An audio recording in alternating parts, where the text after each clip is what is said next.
here, I just wanted to talk a little bit about detail. So this is an odd lot, and I like odd lots. We've done really well with them in value, and our properties and our old properties sell for the most dollar per square foot, and they continue to appreciate. So a lot of forethought goes into all of our projects. This one here was an odd lot, so I basically, if you look at the back, you see how high the back is. I kind of cut it down and shoved everything forward to kind of hit a happy medium to create more of a flat living space to bring into this house at one level. The house is one level, so you kind of walk in at the same level. You're not climbing in and out of this place. So styling this house, it all comes back down to attention to detail. And I probably am a little compulsive about having things as perfect as possible. This fence, for instance, when we put it up, I saw this fence when I first designed this home, but I didn't know what it was going to look like. So we started with, a few boards, and then a few more boards, and then I ended up putting the crosses in, and then I painted the whole thing and sealed it really well with a good primer. And then I put the finish on it, which is a stain that we rubbed in to expose as much as we wanted. And that's the color we ended up with, and we kind of carried that through the whole house. So as far as the detail goes, when you look at the other photos of this home, everything it's basically one finish kind of fits all in this home. And it's the contrasting color of everything, let alone the floor. So this fence is a one of a kind. If people want to know how we went about it and how we got it, because it's all curved and kind of flows freeform. I tried a few things and it worked. I had guys standing up as we bent boards around to see if I could get them to bend, and that's kind of how we created this fence. The more freeform looking. It offers privacy from the street, which gives you your front yard. You see over the top of it. And so when you're in the home, you don't see anything down here on the street or people or cars or anything. You see over the top of everything, and then nobody looks up into your house.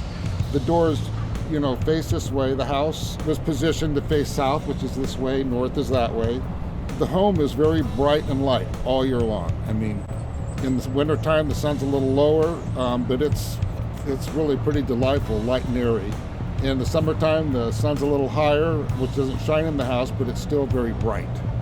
And then when we come with our landscaping, it was put in for privacy, which as it grows, and trees for shade, and then curb appeal also, along with all the natural rock that we had brought in here and rip-wrapped, and all the good dirt I brought in so that all the plants would really flourish in it and grow well.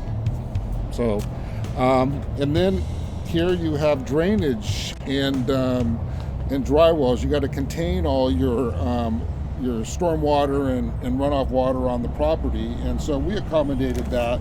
I poured the driveway very thick, 7 and 8 inches in spots. Then we opened the edges up, so as it drains, before it runs out into the street, it all runs down into the sides. So a lot of it is all percolated into the ground exactly, close to where it's at.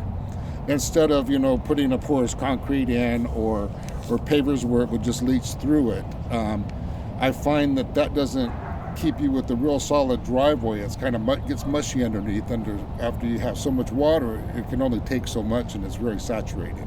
This way it keeps all the saturation on the sides where the plants, down below the plants, and the whole thing. And it just all comes with planning.